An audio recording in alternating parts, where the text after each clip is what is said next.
Entonces, capítulo 1 empieza con el estudio de cambio. Entonces, hay muchos cambios que se encuentran en la vida diaria y con este se explica con la química. Entonces, durante el progreso de este curso, vamos a ver por qué. Por ejemplo, aquí tenemos clavos de hierro, se empiezan brillantes y se ponen rojos y quebradizados por el alumbre. Entonces, la pregunta, muchas preguntas aquí. ¿Por qué sucede este? ¿Cuál es este tipo de reacción en que el hierro reacciona con el oxígeno para formar el herrumbre? En este caso tenemos el óxido de hierro 3. ¿Por qué este sucede más con el hierro y menos con el oro, por ejemplo?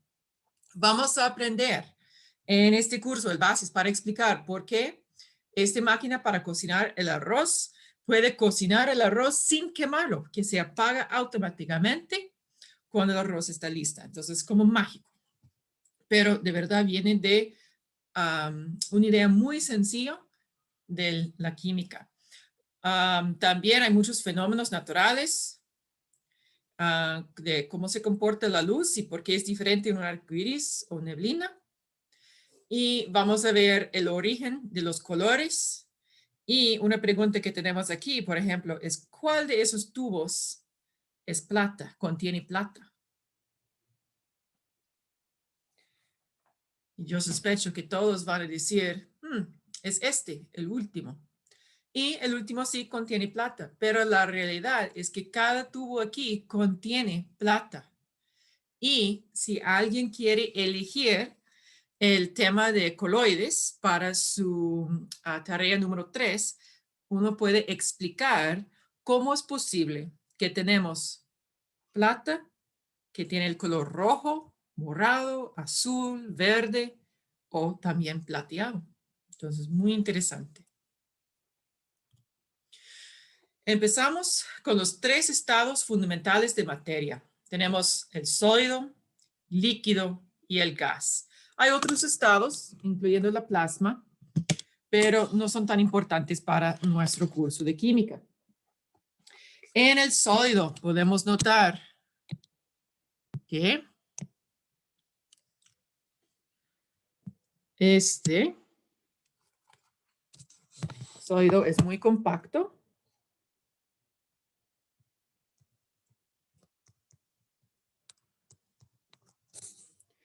Que hay mucho contacto.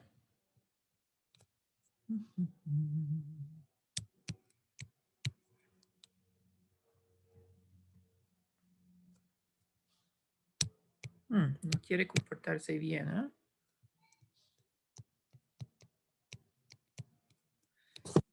Entre partículas.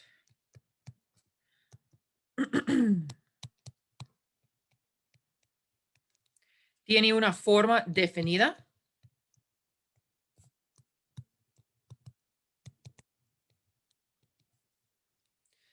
Y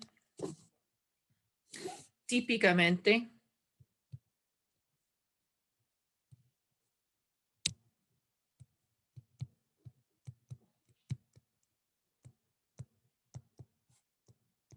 es más denso que los otros estados. ¿Okay? Vamos a notar que en muchos sólidos, pero no siempre, este es un ejemplo de un sólido cristalino.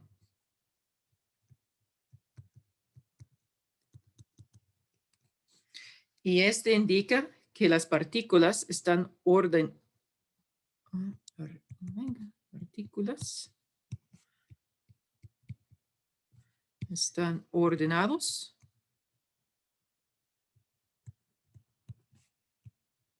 en un red y que este orden sigue como se repite, es un patrón que se repite.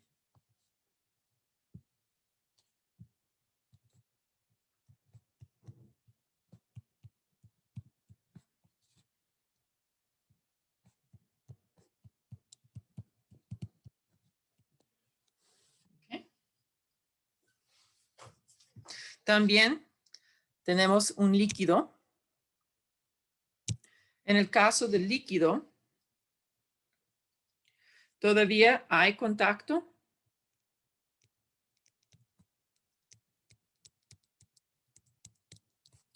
Entre partículas.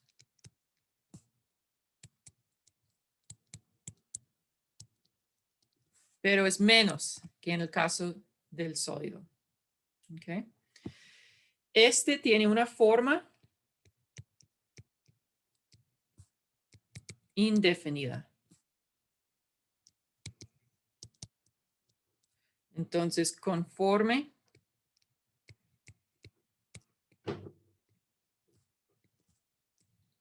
al fondo del recipiente.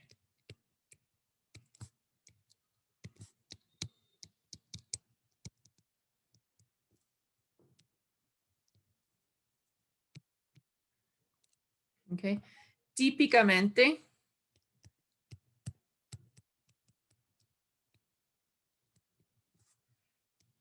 es menos denso.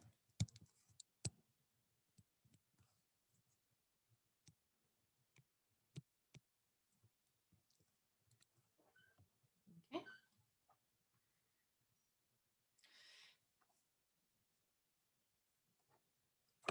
Podemos notar que las partículas no están bien ordenadas como un sólido cristalino. Entonces, hay poco orden.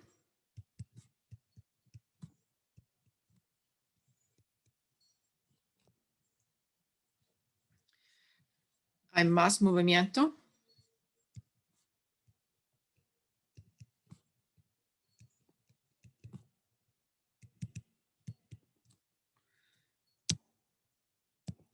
Y de verdad, lo que voy a poner aquí, voy a ser más específico. Hay movimiento libre.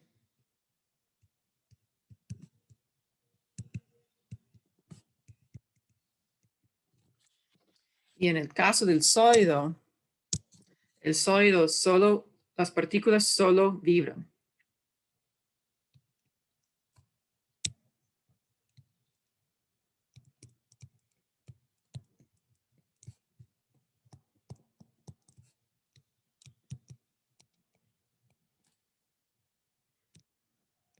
Entonces no pueden cambiar su posición, solo pueden vibrar en el mismo espacio.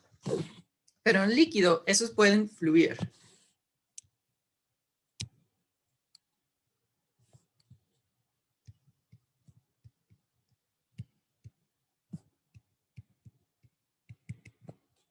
Okay. Y en el caso de gas, todo está exagerado. Entonces, tenemos, por ejemplo, para el gas, no hay contacto. Voy a poner aproximadamente.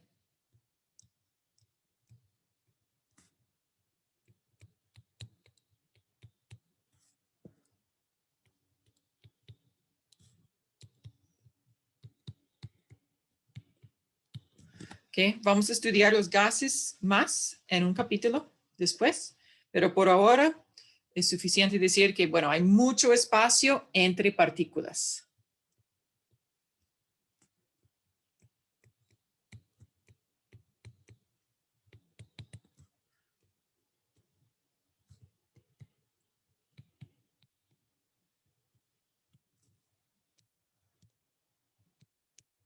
Entonces, aunque esos pueden chocar,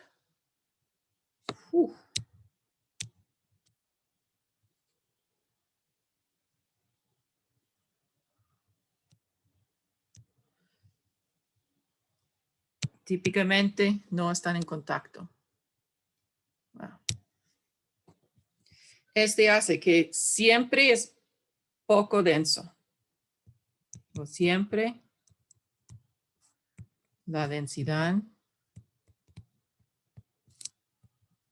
es muy baja.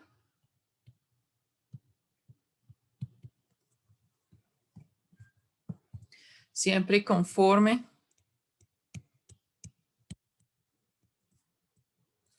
a su recipiente.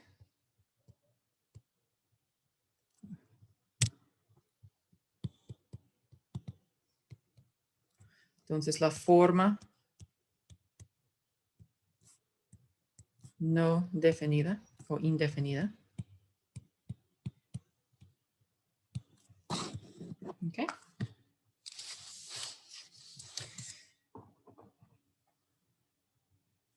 Y este también tiene movimiento libre.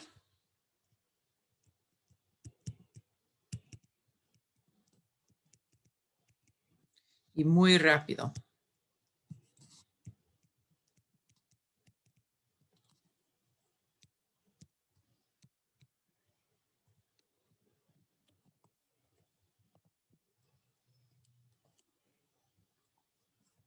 Entonces, en la foto a la derecha podemos ver en el mar hay icebergs.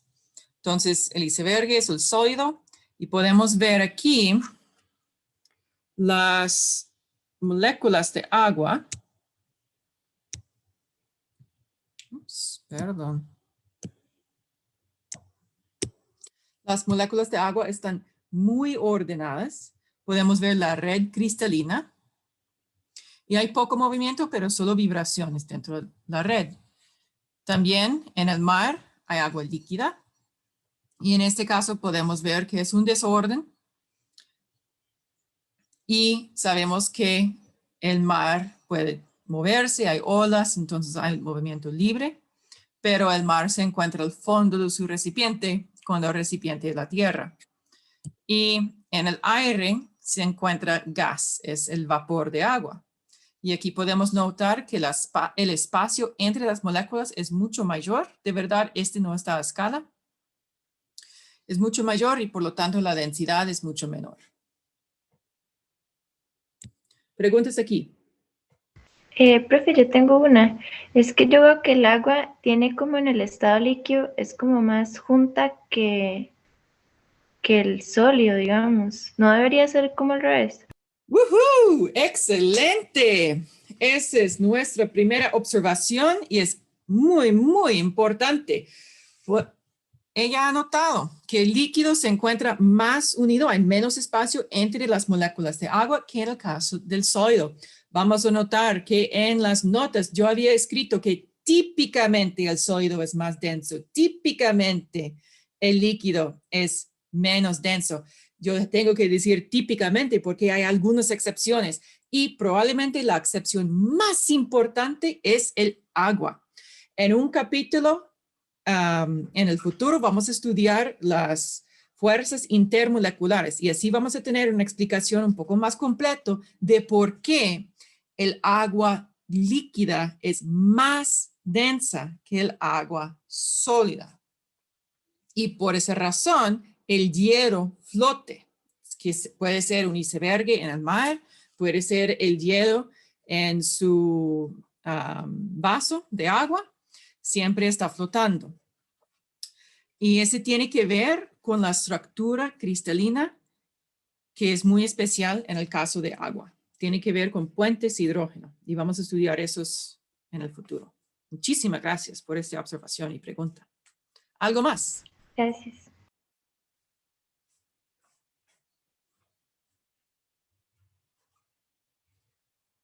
Bueno, voy a continuar.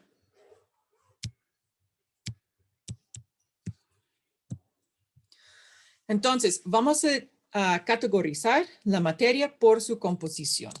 Entonces, la materia es todo que podemos ver, tocar, que tiene olor, bueno, todo que podemos ver. Podemos ver la materia porque hay luz y la luz no es materia, es pura energía. Entonces, la materia es algo que tiene como una sustancia, que tiene masa. ¿Ok? Vamos a poner este.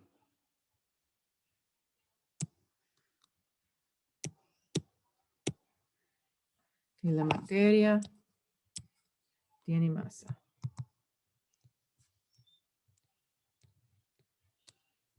¿Okay? Básicamente, de las cosas que ustedes conocen de su vida diaria es todo excepto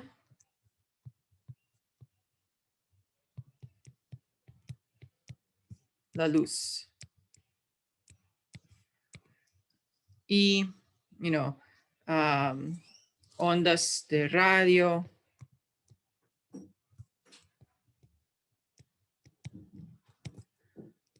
ultravioleta, rayos X, todo esos no es la materia. ¿Okay? La materia son su cuerpo, incluye su cuerpo, su cocina, el aire, las rocas, todo esto. Ok, entonces vamos a preguntarnos para categorizar la composición de esta materia.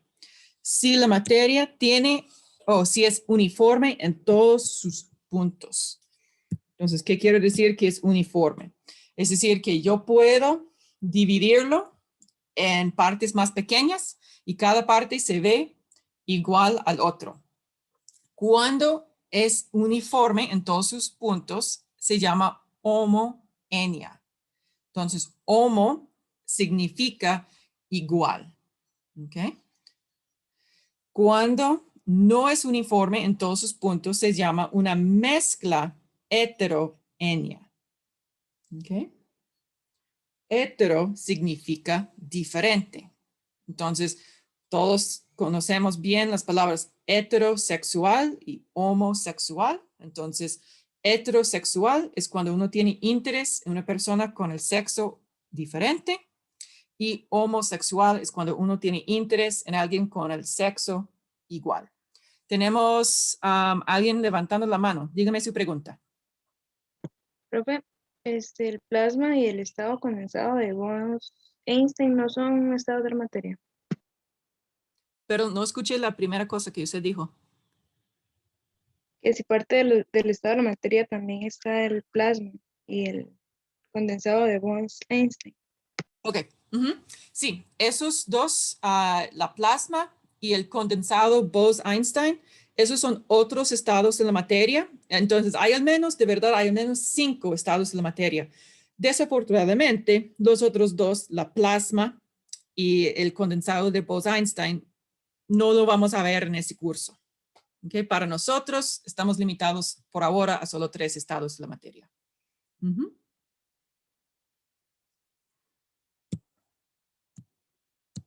Ok, dentro de la materia homogénea, queremos saber si tiene una composición variable.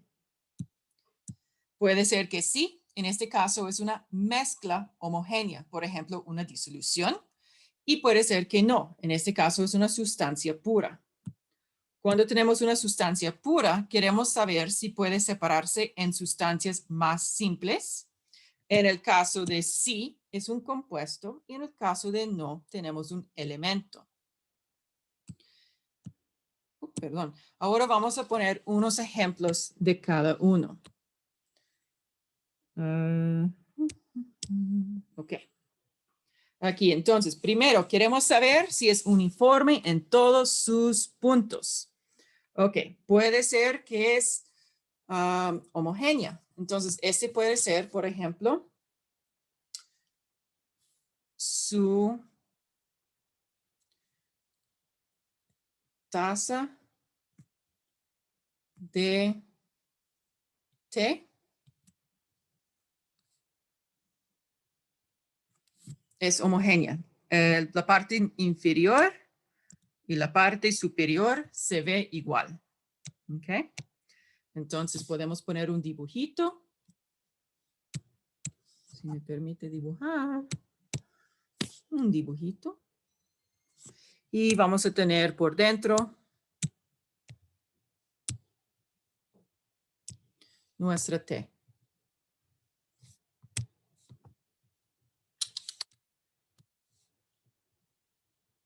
¿Ok? Y es igual en todos los puntos. ¿Qué es heterogénea? Un ejemplo de este puede ser, por ejemplo, una taza de arena y agua.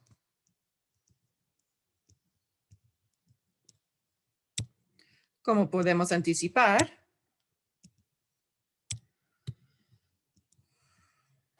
aquí vamos a tener nuestra taza. Vamos a tener arena al fondo.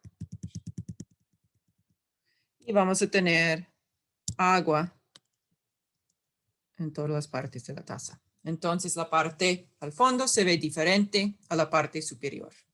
¿Okay? Es heterogénea. Heterodiferente. Ok. Regresamos a nuestra taza de té. Queremos saber si tiene una composición variable. Ok. En esta composición variable, ¿qué queremos decir? La taza de té es variable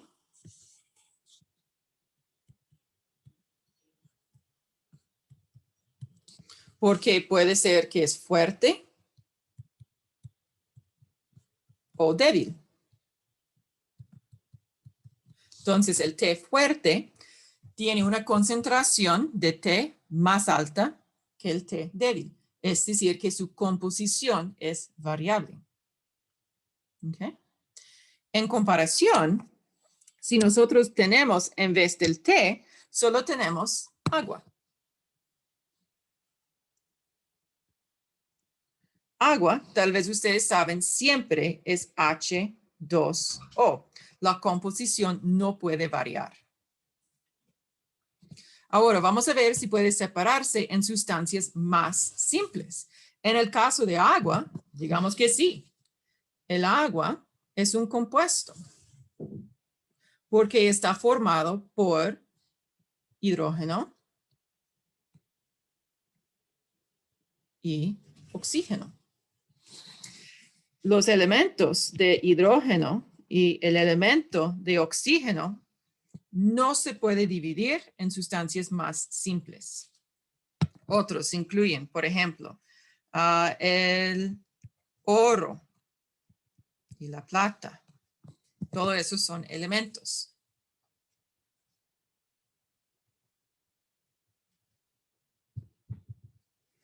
Voy a poner aquí un pequeño detalle. En la pregunta, ¿puede separarse en sustancias más simples? Voy a decir, por métodos químicos. ¿Ok? Porque la realidad es que los elementos están formados por unas sustancias aún más pequeñas y aún más sencillas que un átomo. Pero ese tiene un poco más, bueno, vamos a estudiar la estructura del átomo, pero su destrucción, es decir, destruir el átomo en componentes más pequeñas y más simples, este tiene más que ver con la química nuclear, que desafortunadamente no es parte de nuestro tema de este curso, y también con la física, a la física cuántica específicamente. ¿Listos? ¿Preguntas aquí? Profe, yo tengo una pregunta con respecto a eso. Si yo separo un átomo, ¿lo que llega es al bosón o a los fermiones o no? Hay muchos. Primero se separa el átomo en electrones, protones y neutrones. El electrón, yo pienso que es una partícula fundamental, al menos de lo que nosotros entendemos. Pero el neutrón y el protón, esos son las dos partículas que se encuentran en el núcleo del átomo. Eso sí, se separan en otras partículas como subatómicos. Y ya estamos más en la física cuántica. Y ese es un mundo aún más raro. Es muy interesante, de verdad. Yo personalmente me gustaría estudiar mucho más. Pero sí, es ahí donde se encuentran los fermiones y los bosones. Esos son dos clases de partículas fundamentales en que se encuentran quarks, strange quark, no sé cuáles son los nombres en español, lo siento. No he tenido oportunidad de enseñar un curso en esta materia. Pero sí. Ok, muchas gracias, profe. Un gusto.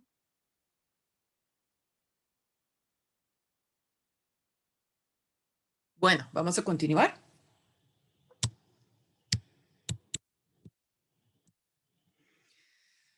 Hay muchos elementos.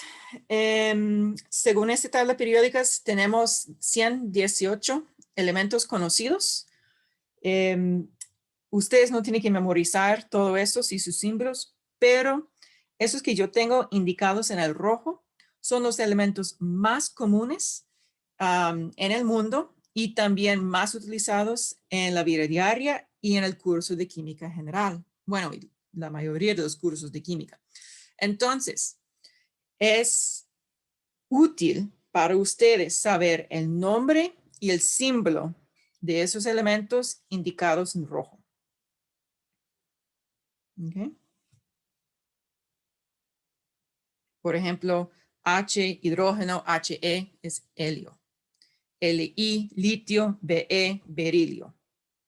¿Okay? Ustedes van a memorizar algunos de esos por solo utilizarlos.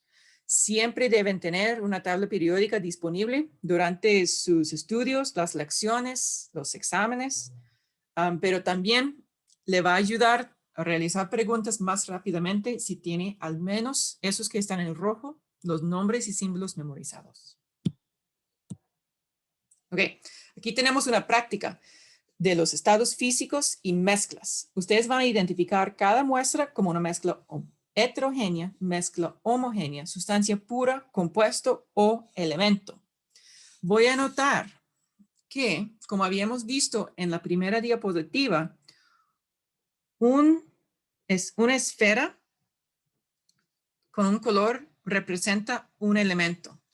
Cuando tenemos dos esferas pegadas, este representa un compuesto. Cuando los colores son diferentes, es un compuesto de elementos diferentes, y cuando los colores son iguales, es un compuesto hecho del mismo elemento. ¿Okay?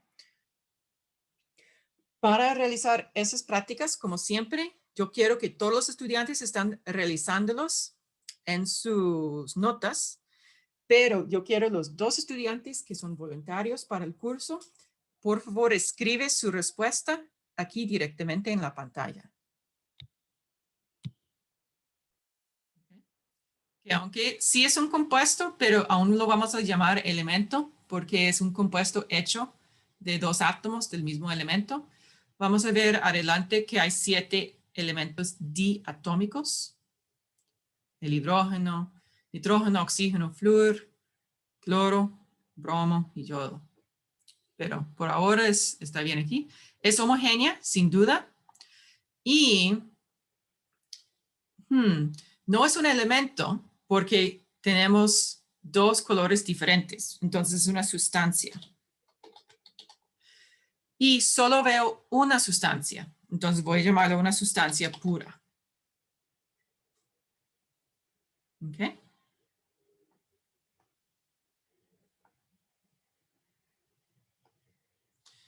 Y en el 4, sin duda es una mezcla. Muy bien.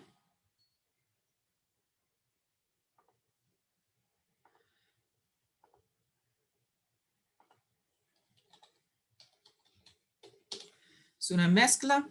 Si ustedes quieren decir heterogénea, homogénea, la realidad es que hay muy poca información allá, pero lo que quiero notar es que hay rojo al fondo, hay rojo arriba, hay este compuesto arriba, abajo, a la derecha, a la izquierda.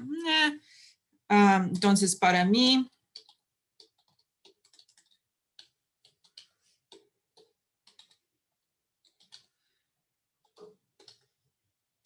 voy a aceptar a cualquiera porque hay poca información.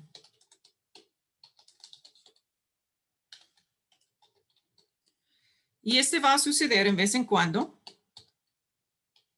Siempre puede pedir como, yo trato de escribir preguntas en el examen que son muy claras, que no tiene algo vaga como este.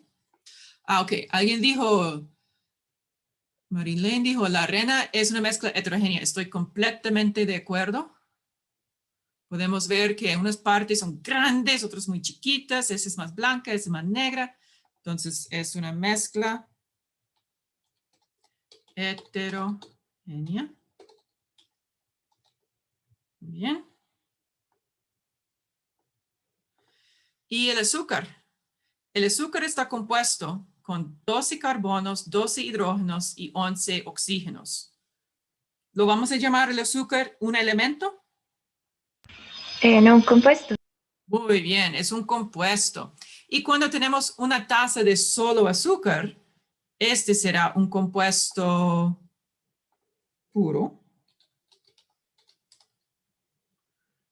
Ajá. El compuesto es una sustancia pura y es homogénea. Muy bien. ¿Y el azúcar disuelto en el agua?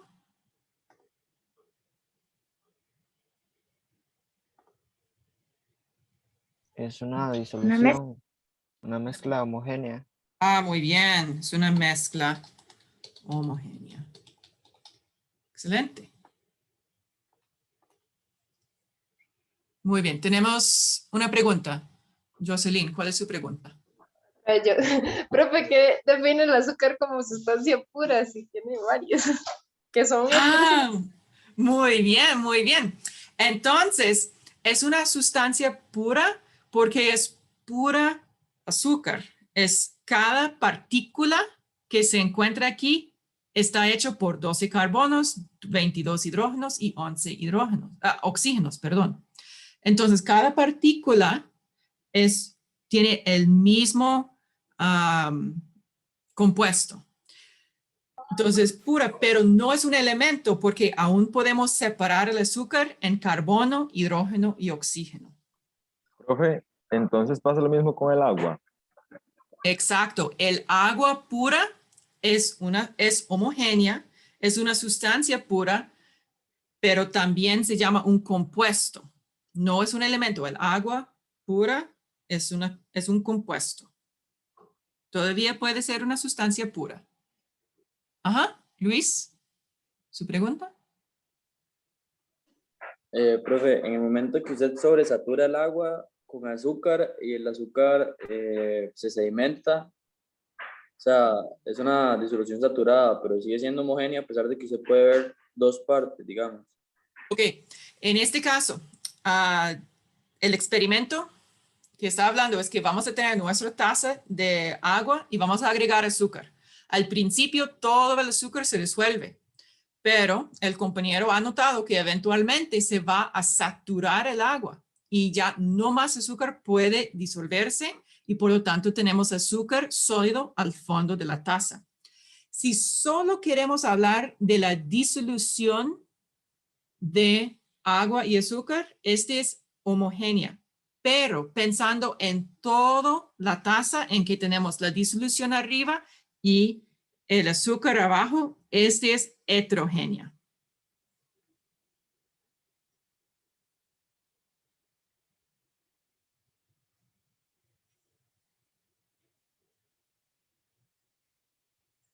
¿Esa respuesta es adecuada?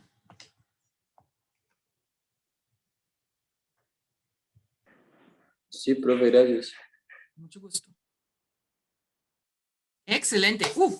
Ustedes son muy, muy buenos estudiantes. Me encanta que están participando, que tienen preguntas, que tienen observaciones. Mejor. Profe, disculpe. En, en el 4 donde dice que usted la mezcla puede ser heterogénea o homogénea, no entendí por qué. Es porque, bueno, solo tenemos como una sección muy, muy pequeña y, por ejemplo, si yo quiero decir, ok, es igual en todas las partes, tal vez alguien quiere decir, ok, esta es una parte y en un lado no hay la sustancia con los elementos verdes y en el otro lado sí. Pero dado que el dibujo es muy, muy chiquito, en mi opinión, no tenemos información suficiente para decir si es homogénea o heterogénea. Profe, con chiquito se refiere a que lo que se ven son átomos. Ajá. Las esferas son átomos.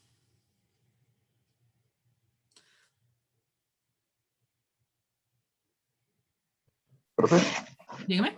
para determinar si es heterogénea o homogénea, se debería tener como otra muestra de la mezcla. Para saber si es hetero o homogénea. Ajá.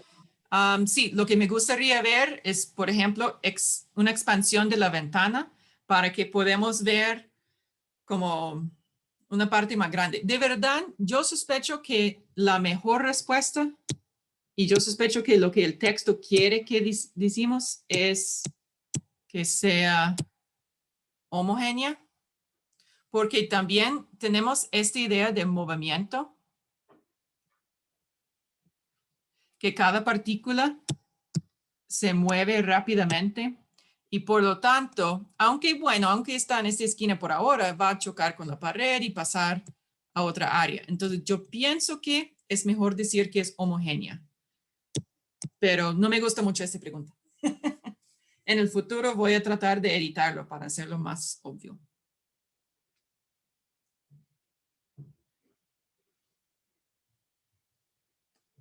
Bien.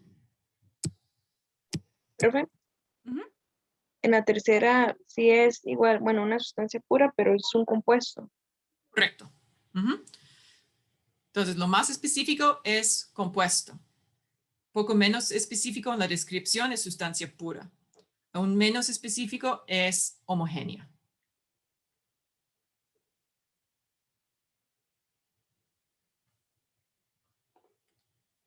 Cuando yo digo menos, entonces, al fondo de ese diagrama, ese es el más específico que podemos nombrar algo. Un compuesto siempre es una sustancia pura siempre es homogénea y bueno, todo es la materia.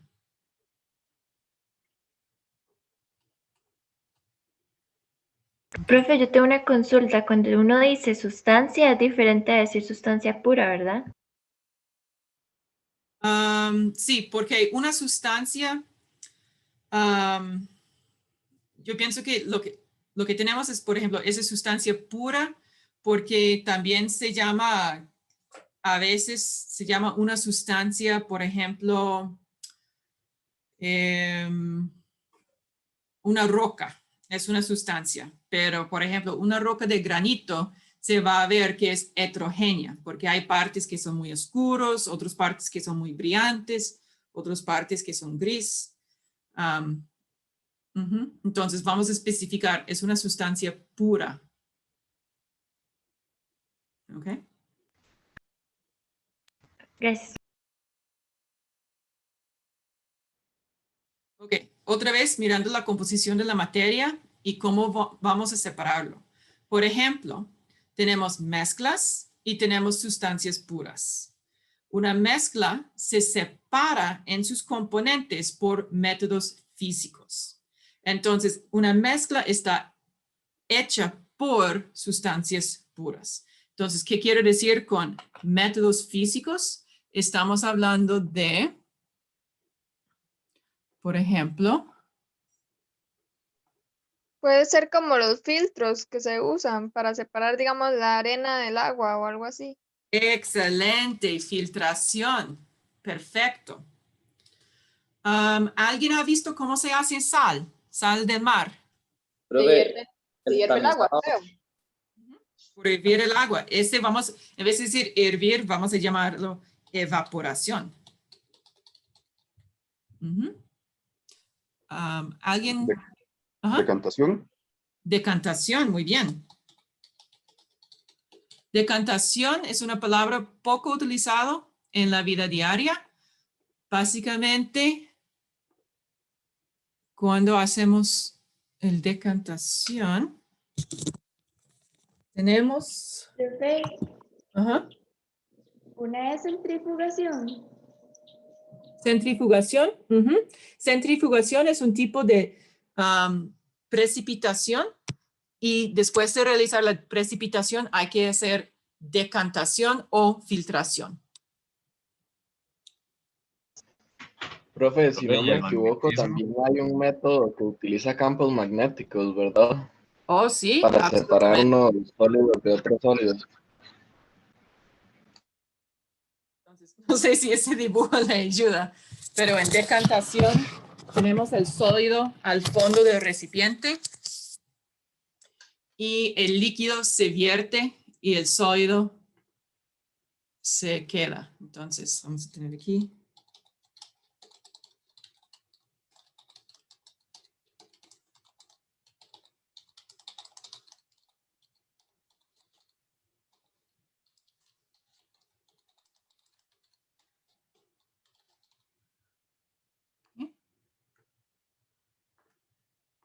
Profe, digamos, cuando está hablando de separación por métodos físicos, refiriéndose a mezclas, se refiere a mezclas heterogéneas, ¿verdad?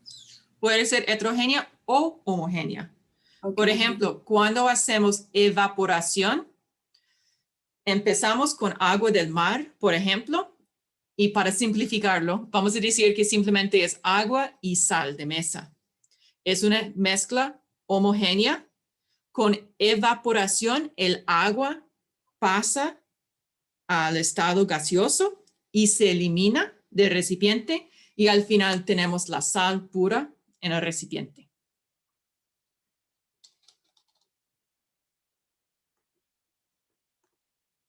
Okay. Entonces, esta mezcla puede Hay otra que se ser... llama Ajá. Cromatografía, me parece, o cromatografía. Oh, sí.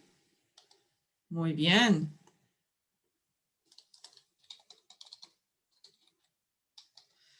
Cromatografía. Y la destilación también. Muy bien. Ajá. Evaporación, destilación. Excelente. Entonces, por ejemplo, en Cacique, ellos tienen que separar el alcohol de lo demás sustancias que se encuentran después de realizar la fermentación.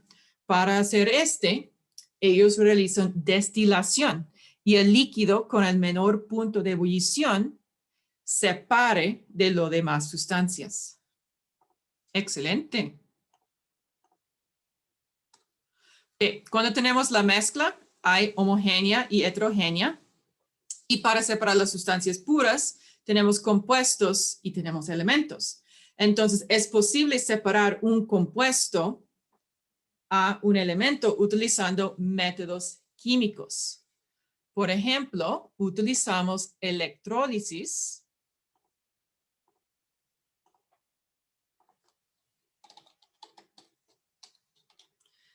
Va a separar agua agua en hidrógeno y oxígeno. Y para ponerlo como una ecuación química, empezamos con el agua y va a separar en hidrógeno y oxígeno. Después ustedes van a aprender cómo balancear una ecuación química. Podemos notar que el agua tiene 2 átomos de hidrógeno. El subíndice 2 indica que hay 2 hidrógenos y hay un solo oxígeno. En el lado de los productos tenemos 2 hidrógenos, pero también tenemos 2 oxígenos. Entonces voy a balancear por indicar que necesitamos 2 moléculas de agua y va a producir 2 moléculas de hidrógeno y una molécula de oxígeno. No se preocupe por ahora, el balanceo de ecuaciones químicas viene ahorita en otro capítulo.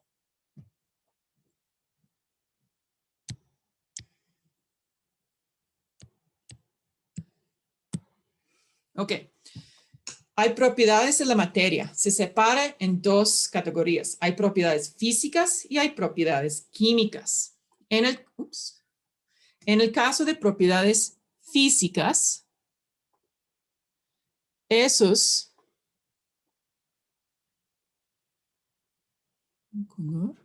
una propiedad física. Esas son propiedades que se miden sin cambiar la sustancia. Entonces, esos incluyen, por ejemplo, el punto de fusión. Yo puedo medir el punto de fusión del agua con un termómetro y mi congelador. Voy a pasar el agua líquido al agua sólido, pero todavía es el agua. ¿Ok? Sí puede, entonces, punto de fusión, ¿qué otro? Punto de ebullición. Sí, la capacidad de un elemento de conducir calor y electricidad también, profe. Muy bien. También tenemos conductividad de electricidad. Entonces puedo poner 2 alambres conectados a una batería y una lámpara para ver si la sustancia en contacto con mis alambres, completa el circuito. También hay conductividad de calor. Entonces tenemos cosas que conducen bien el calor y otros que son aislantes. Entonces lo que conduce bien el calor, un metal. El aire es un aislante, por ejemplo. Tal vez alguien tiene Maleabilidad. otro. ¿Perdón? Maleabilidad. Muy bien. Maleabilidad. ¿Algo más? La densidad o el volumen. Ajá. Ah, muy bien. Entonces, densidad. Ok, sí. Densidad es, esa es otra, la segunda parte, perdón. Estaba adelantándome. Que densidad, volumen. ¿Algo más? Creo que la elasticidad, profe. La masa. ¿El muchacho qué dijo? Que creo que la elasticidad, profe. Elasticidad. Ajá. Y algo más. El color. El color, eso, muy bien. O el brillo o la opacidad. Ajá, muy bien.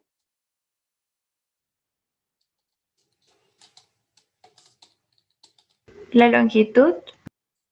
Longitud, ajá. Voy a poner longitud arriba con esos. Profe, olor también. Olor, muy bien.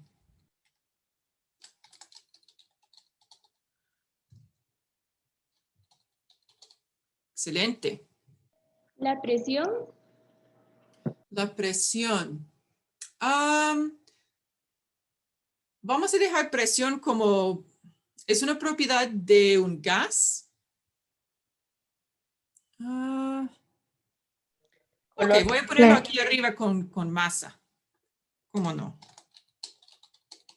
¿Ok? Pero la viscosidad. La fragilidad. Muy bien. Viscosidad.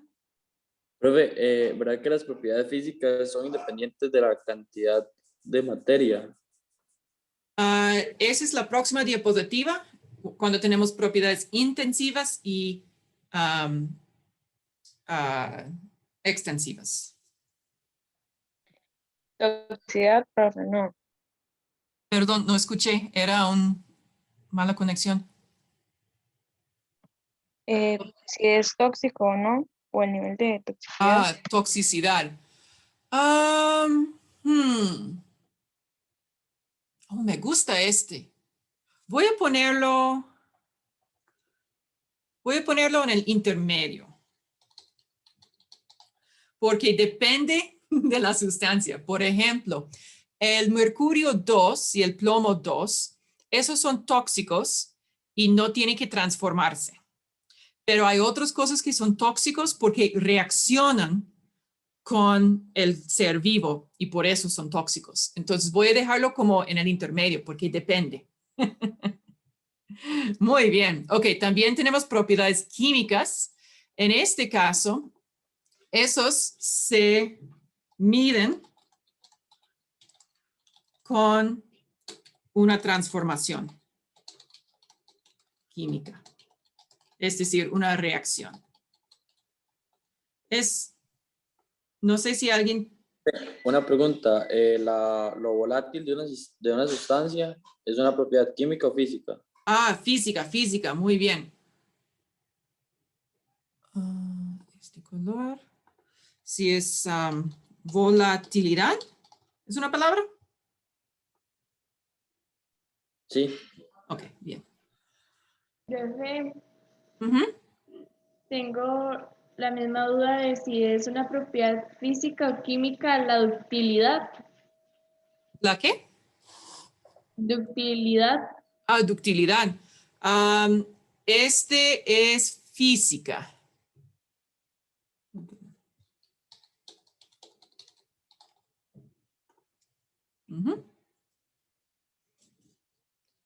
Muy bien, muchos ejemplos de propiedades físicas. Ok, unos ejemplos de propiedades químicas. La corrosividad es física o química. Muy bien, corrosividad. Eso es lo mismo que oxidación, profe, o no Ajá. es igual. Es decir, habilidad, oxidarse. Profe, combustión también. Muy bien. El pH. Descomposición. Descomposición. Reducción. Sí, hay reducción. Puede poner reactividad. Y alguien había dicho combustibilidad. Combustión, profe. Alguien había dicho y ya olvidé. Profe, dije el pH. Fermentación. O el pH, ajá. Acidez. Ácides, ajá. Profe, si es inflamable o no, va ahí con combustibilidad también. Ajá, si arde o no, inflamable o no. Ajá, muy bien. Alcalinidad. La electronegatividad. Sí, entonces, pH o ácides o alcalinidad. ¿Y el poder calorífico? Ok, esta es una propiedad física. La capacidad. La fermentación. Calorífica. Profe, la fermentación. No entendí, no escuché bien. ¿Qué era? Fermentación. Fermentación. Ok, voy a poner este como reactividad, porque hay muchas reacciones.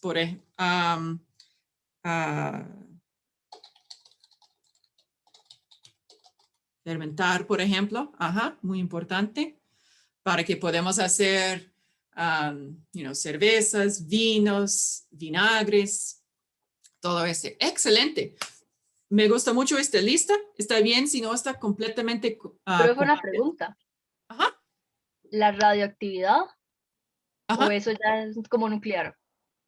La reactividad es como, es un poco vaga, de verdad.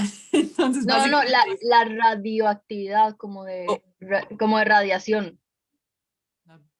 Bioactividad como radiación. Sí.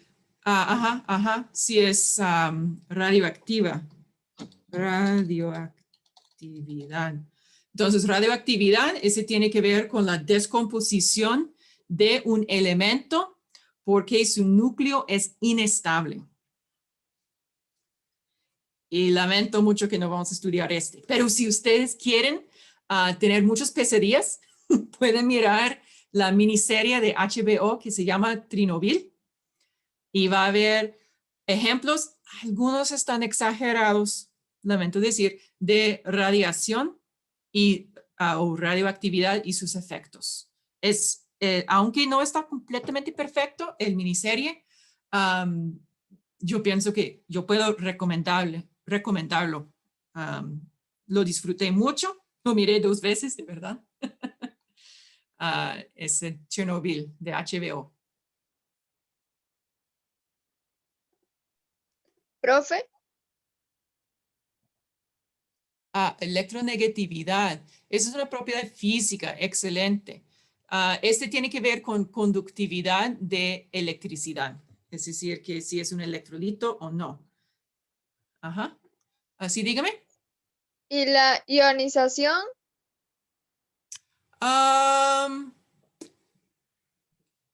Voy a poner este en como ionización. Es una propiedad física porque se ioniza, por ejemplo, al disolverse en el agua. Entonces, por ejemplo, solubilidad. Entonces, el cloruro de sodio es un compuesto iónico.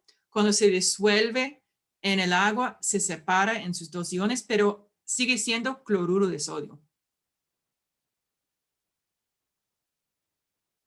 Muy bien. Ok. Aquí tenemos de los cambios físicos y cambios químicos. En general, los cambios físicos son cambios reversibles, aunque hay excepciones. Y en general, los cambios químicos son cambios irreversibles. eso siempre tiene que ver con una reacción química y siempre resultan en una o más sustancias nuevas. ¿Okay? Entonces, tenemos esos ejemplos. El hielo se derritió, la roca se quebró. Con calor, la disolución cambió de verde a azul. La sal se disolvió en el agua. Tenemos la combustión. Y al mezclar las sustancias se produjeron burbujas. Quiero saber si ustedes piensan que cada uno es un cambio físico o químico. Le doy 30 segundos pensar y después vamos a ver, vamos a hablar. Entonces, tenemos el hierro se derritió, correcto, Evelyn, ese es físico. ¿Por qué? El hierro es agua, cuando se derrite sigue siendo agua. La roca se quebró. Alguien había dicho, ya va muy rápido. Alguien había dicho físico y yo estoy de acuerdo porque es una roca de, no sé, granito, se quiebra en dos piezas, son dos piezas de granito.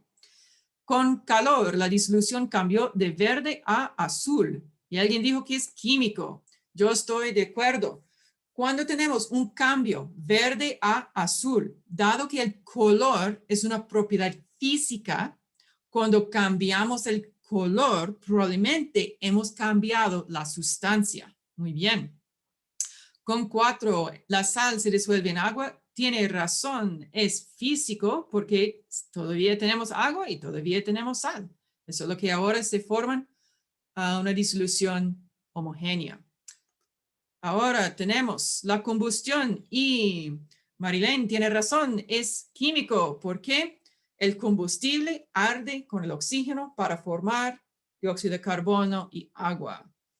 No se preocupe si no tiene tantos detalles todavía, lo vamos a estudiar. Y cuando mezclamos las dos sustancias, vamos a producir burbujas, ¿ok? Las burbujas indican que tenemos una nueva sustancia, hemos producido un gas. Cuando hay una nueva sustancia, es una reacción o un cambio químico. Súper bien. Ok, también vamos a dividir las propiedades en dos categorías. Hay propiedades intensivas que son independientes de la cantidad de sustancia y hay propiedades extensivas que dependen de la cantidad de la sustancia. Otra vez, tenemos ejemplos, punto de ebullición, punto de fusión, volumen, color, masa, inflamabilidad y densidad. Toma 15 segundos para sus hipótesis y después vamos a ver las respuestas. Ok, excelente. Me encanta ver tantas respuestas en el chat. Tenemos el punto de ebullición y punto de fusión. Este es intensiva. ¿Por qué? Es independiente de la cantidad. Podemos poner una olla de agua muy pequeña y su punto de ebullición es 100, o podemos tener una olla de agua muy grande y el punto de ebullición sigue siendo 100 grados Celsius. El volumen es extensiva. Obviamente, más sustancia, más volumen. Depende en la cantidad. El color, intensiva. Tengo una pieza de azufre. Es amarillo. Voy a romper el azufre en dos piezas y sigue siendo amarillo. Muy bien. La masa es extensiva, súper bien. Obviamente, más cosa, más sustancia, más masa. Inflamabilidad. Esa es intensiva porque va a reaccionarse va a arder o no. Y la densidad es intensiva. Es muy interesante porque la densidad, como ustedes ya saben, es igual a la masa sobre el volumen. Y sabemos que la masa es extensiva, sabemos que el volumen es extensiva, pero la proporción de los dos es la densidad y esa es intensiva. Es independiente en la cantidad de la sustancia. ¿Cómo vamos a recordar este? Tenemos la sustancia es pino, madera. Yo tengo un bloque de pino. Este flote en el agua porque es menos denso que el agua. Ahora voy a cortar mi bloque de pino en 10 piezas y tirar las 10 piezas en el agua. Obviamente va a flotar todavía porque el pino tiene la misma densidad si yo tengo un bloque grande o si yo tengo bloques pequeños. ¿Está bien? Sí. Ok, quiero notar un detalle pequeñito con el color. Digamos que el color es intensiva porque obviamente vamos a tener, yo tengo un anillo de plata y yo puedo romper mi anillo en trozos pequeños y sigue siendo plateado porque la plata es plateado. Pero si regresamos aquí, yo había dicho que todo eso son plata. Y el cambio de color es por el cambio del tamaño y de la forma de la partícula de plata. Y ese tiene que ver con coloides y nanotecnología. Entonces, si alguien quiere investigar más a este, no tiene que ver con el contenido de este curso, pero es muy interesante y ustedes pueden hacerlo para tarea 3, si quieren. Si alguien no ha elegido su tema todavía. Es una buena opción.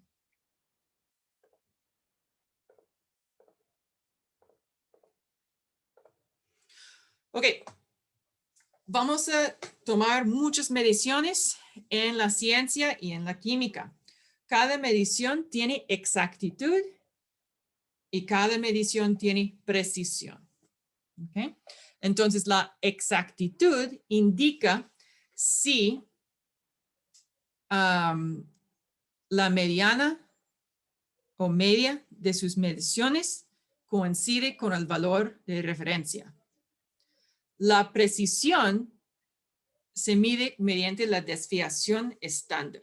Básicamente, el instrumento tiene alta precisión si usted toma la misma medición cada vez y cada medición es igual o casi igual. Tenemos alta precisión.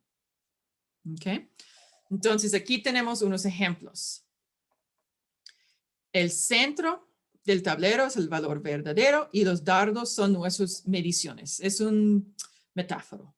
¿Okay? Entonces, cuando todos los dardos están en la misma posición, esa es buena precisión. Cuando el promedio de su precisión, de su posición también es igual o muy parecido al valor verdadero, esa es buena exactitud. En este caso, la exactitud es malísima porque los dardos están muy lejos del centro, del valor verdadero, pero todavía tenemos buena precisión. Este puede ser un ejemplo, tal vez, de un instrumento que tiene mala calibración. ¿Okay? Por ejemplo, una balanza que siempre agrega 2 gramos a la medición de masa. Y aquí, ese es horrible, es mala exactitud y mala precisión. Es horrible. Mejor vender la máquina, botarlo. Ok, tenemos unos ejemplos. El valor verdadero de nuestra sustancia es 100 gramos. Yo tengo 3 balanzas, balanza 1, 2 y 3, y en cada uno voy a medir la masa de mi objeto 3 veces. Con balanza 1, yo veo que hay muy pocos cambios en la masa, por lo tanto tenemos buena precisión. Y el promedio de mis 3 repeticiones es muy parecida al valor verdadero. Entonces yo también tengo buena exactitud.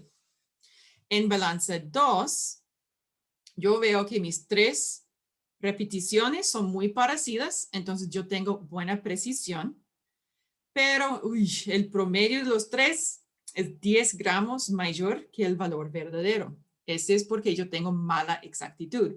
Probablemente esta balanza está agregando 10 gramos a cada medición porque tiene mala calibración.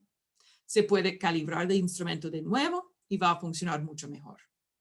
En balanza 3, no sé, está bien dañado porque cada medición es muy diferente a cada otro. El promedio no es cerca del valor verdadero. Entonces hay que enviarlo para reparar esa balanza, no utilizarlo. ¿Ok?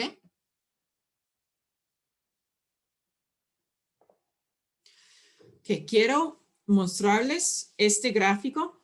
Este gráfico es una herramienta muy utilizada en estadística.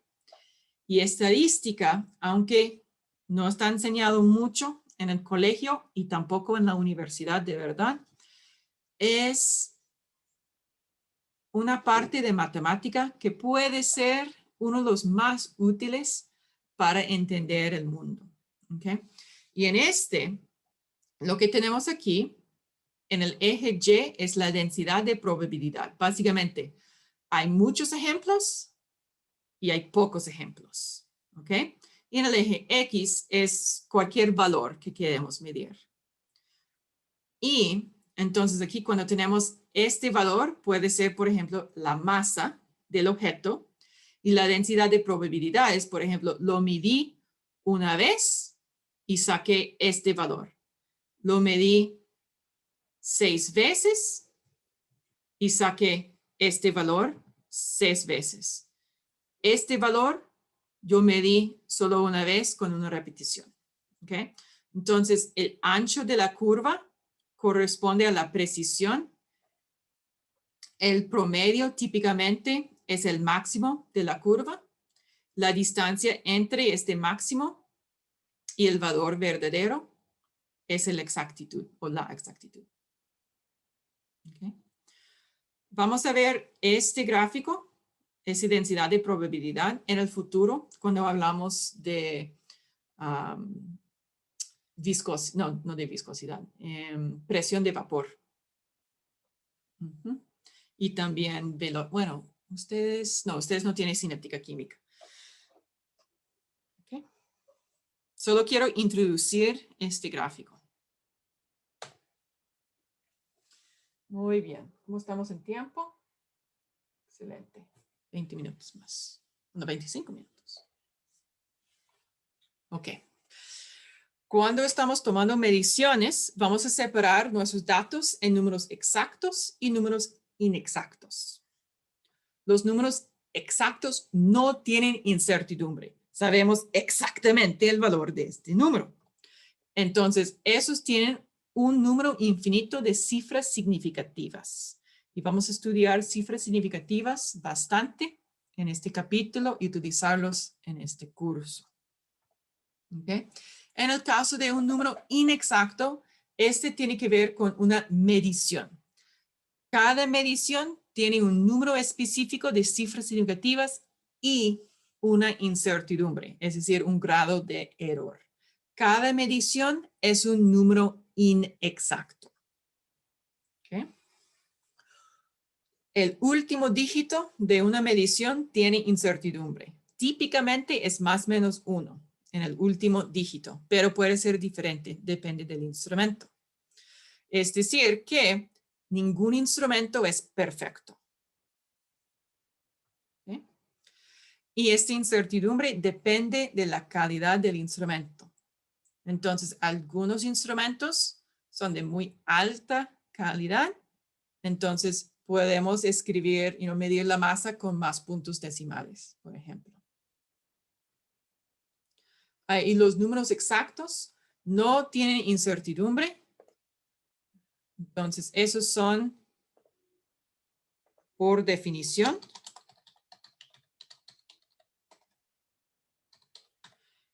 y incluyen factores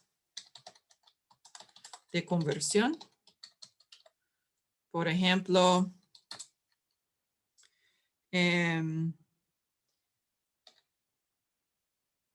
10 milímetros es igual a 1 centímetro. ¡Wow!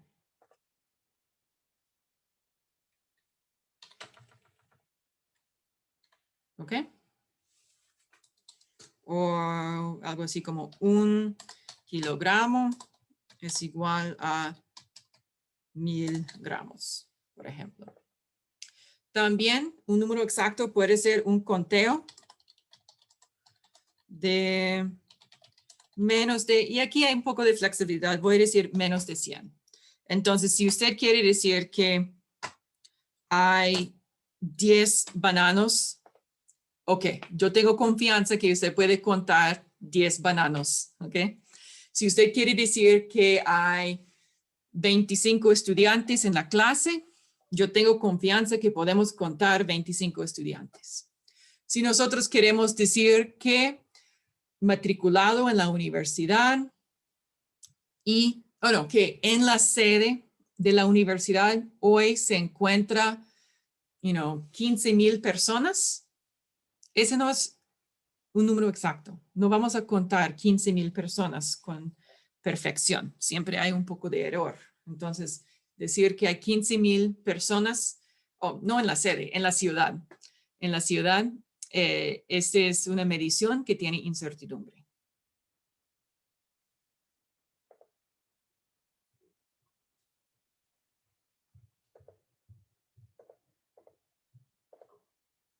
Ok, entonces, por ejemplo, para indicar por qué es importante saber cuántas cifras significativas hay, yo quiero que mis dos voluntarios de la longitud del lápiz según cada regla. Entonces, Skesnia, si usted puede utilizar la regla superior y Marilyn, si usted puede utilizar la regla inferior.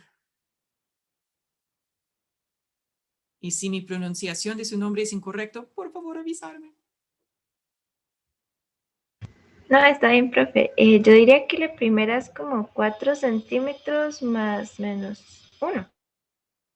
Ok, entonces ella va a decir, ok, con este,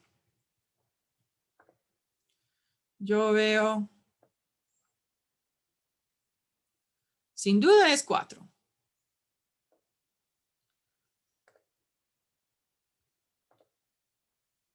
Tenemos confianza que es 4, ¿verdad?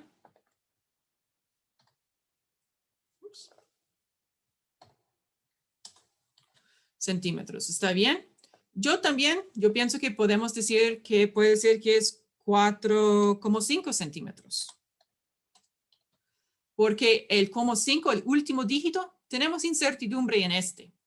De verdad, yo pienso que si escribimos solo 4 centímetros, este indica que puede ser 3, 4 o 5. Que hay mucha incertidumbre cuando digamos que es 4 centímetros. Cuando digamos que es 4,6, 4,5 centímetros, aquí digamos que, puede ser 4,4, 4,5 o 4,6 centímetros. ¿Ok? Y yo pienso que está bien. Podemos poner como un punto decimal. Ok. Marilyn, con la... Yo digo que puede ser como 4 centímetros, 6,5. Está entre esos dos con más exactitud. Muy bien. Ok, como 5,6, muy bien. Bueno, como 5,6. Sí. Muy bien, entonces, con otro color, por favor. Aquí.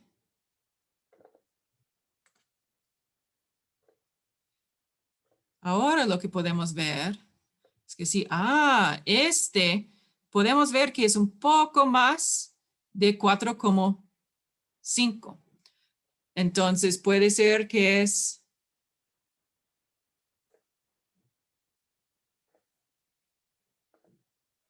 Sabemos que es 4,5 y algo.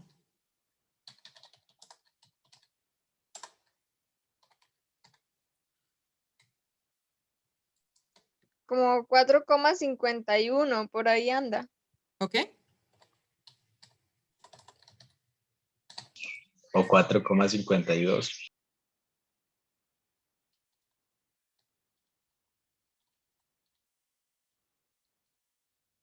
Entonces, muy bien. Entonces, me encanta que ustedes dicen, puede ser que, tal vez es 4,51. O puede ser que es 4,52. Ese también completamente razonable.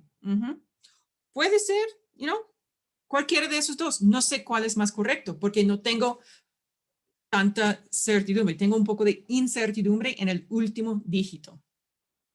¿Está bien? Entonces, obviamente, aquí arriba, podemos indicar que arriba sería ridículo escribir 4,5183992 y 0. ¿Ya? ¿Cómo vamos a poner tantos dígitos? Es imposible, ¿ok? Y eso es lo que vamos a utilizar a partir de hoy con cada medición en el laboratorio, en las prácticas del curso. Vamos a escribir los valores con una cantidad de posiciones decimales, una cantidad de dígitos que es razonable, basado en la incertidumbre de nuestra medición. ¿Ok? Y ese se llama cifras significativas. Bueno, sería ridículo en cualquiera, en arriba o abajo, poner tantas cifras.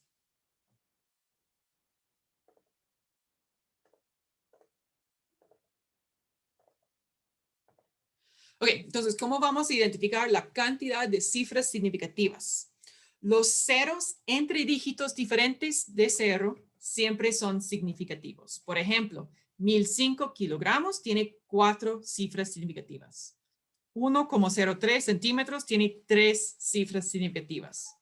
¿Está bien? Esos son los 4, esos son los 3. Los ceros al comienzo de un número nunca son significativos. Solo indican la posición del punto decimal o coma decimal. Entonces, 0,02 gramos, este es una sola cifra significativa. 0,0026 centímetros, este tiene solo 2 cifras significativas. ¿Está bien? ¿Podemos ver la diferencia entre punto 1 y punto 2? Sí. Okay. Los ceros al final de un número son significativos si el número contiene un punto decimal. Por ejemplo, 0,0200, esos son los 3 cifras significativas. 3,0 centímetros, ese tiene 2 cifras significativas.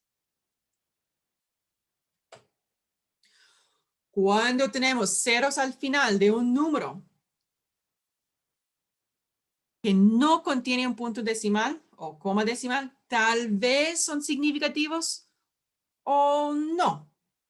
No sabemos. Entonces, si alguien escribe 300 gramos, no sabemos cuántas cifras significativas hay. ¿Okay? Es ambiguo. Para hacerlo ambiguo, que debe ser una palabra, para hacerlo específico, vamos a escribir nuestro número en notación científica.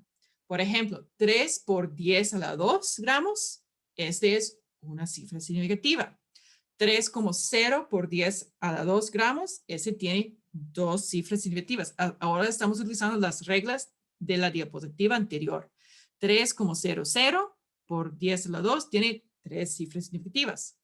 3,0000, no, perdón, 3,000 por 10 a la 2 gramos tiene 4 cifras significativas. ¿Cómo vamos a saber cuál es correcto? Depende de nuestro instrumento y su incertidumbre. Por ejemplo, aquí tenemos 2 balanzas.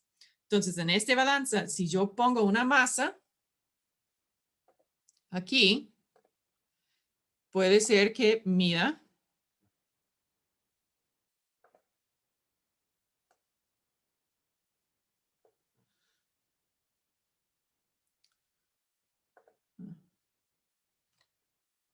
pongo mi objeto aquí y este puede ser,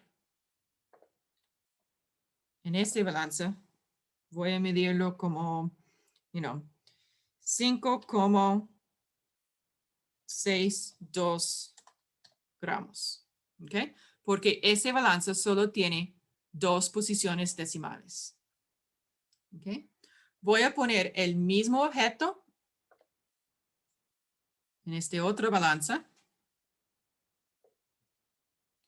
Y aquí yo voy a medir la masa como 5,6203, por ejemplo. Entonces, esta balanza tiene más posiciones decimales. Entonces, yo voy a tener más cifras significativas en mi medición.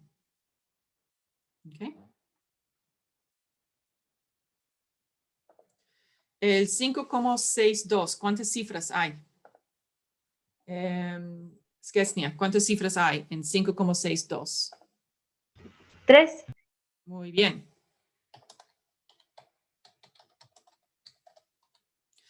Y Marilyn, en 5,6203, ¿cuántas cifras significativas hay? 5. Muy bien.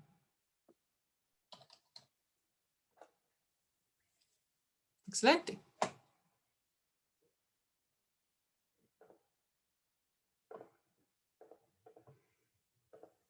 Ok, aquí tenemos la práctica. ¿Cuántas cifras significativas hay en cada número? Ok.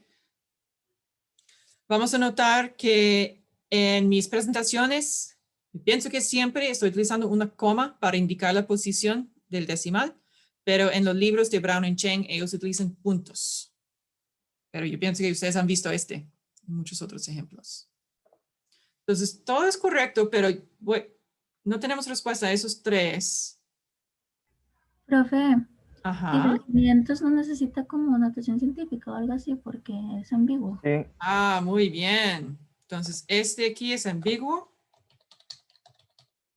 Es imposible saber. Yo lo escribí en el chat, pero no sé si está bien así. Profe, Ajá. con respecto a ese de 1000 mililitros sobre 1 litro, es que, digamos, mi razonamiento fue que 1 litro contiene 1000 mililitros. Eso no es como que se cancela o algo así. Ah, muy bien. Entonces, este es una definición o factor de conversión. Entonces, su cantidad de cifras es infinito.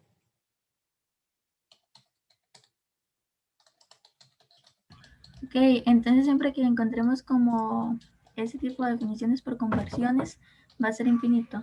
Correcto. Ujú. Ok. Ujú. Y ahora los 15 huevos. Es un número exacto, ¿no? Muy Es bien. un conteo, puede ser. Ajá. Es conteo. Conteo de un número pequeño. Por lo tanto, es un número exacto. Ay, por favor. Y por lo tanto, tiene infinita.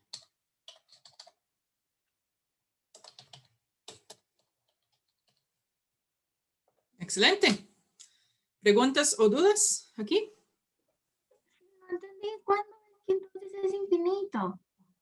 ¿Por qué, Ajá. ¿por qué las cifras significativas de 15 huevos es infinito? Así, no lo entendí bien.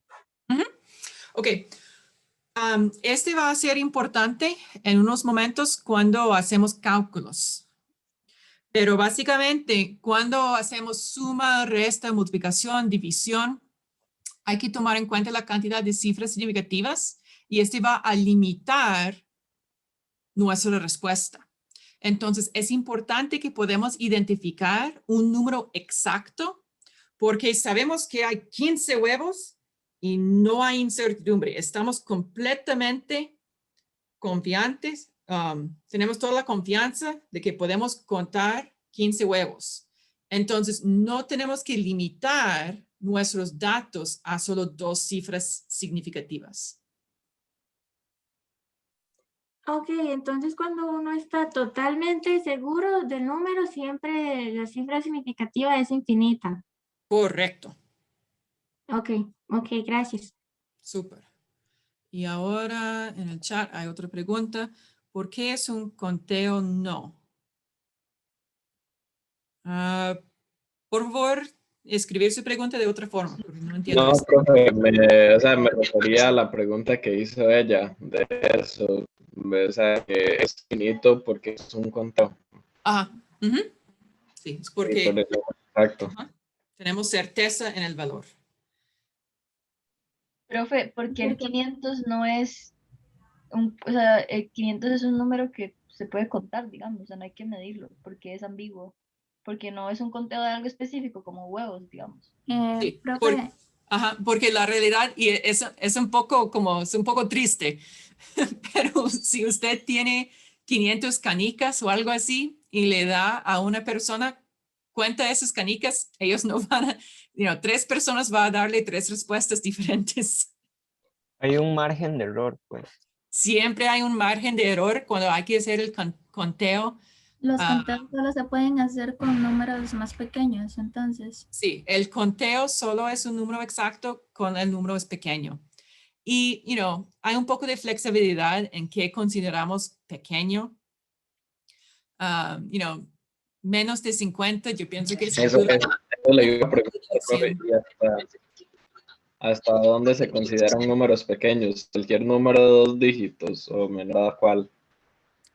Yo digo menos de 100 es un conteo exacto.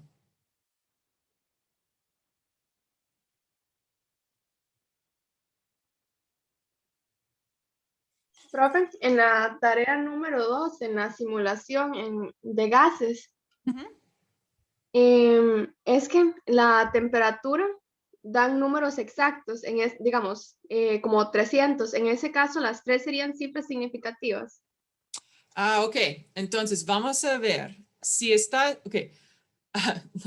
Lo que ustedes van a notar que es que a veces los profesores, libros, otras fuentes a veces son un poco perezosos. Entonces, si indica 300 Kelvin, por ejemplo, o no sé si era Celsius. Técnicamente no sabemos si es 300 con 3 cifras significativas o con 2 cifras significativas o solo con una cifra significativa. Pero si ellos escriben 300,0, ahora sabemos que hay 4 cifras significativas. O de verdad, si dice 300, sabemos que es 300 con 3 cifras significativas.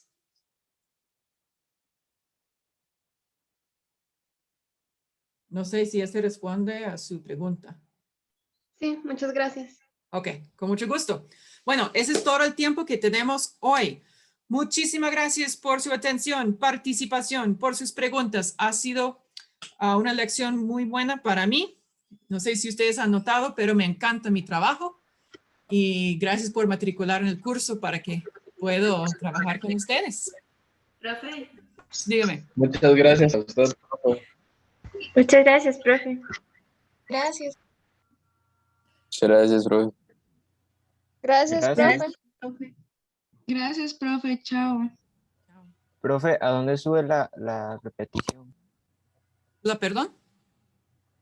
¿En dónde sube la repetición de la clase? En el canal de YouTube.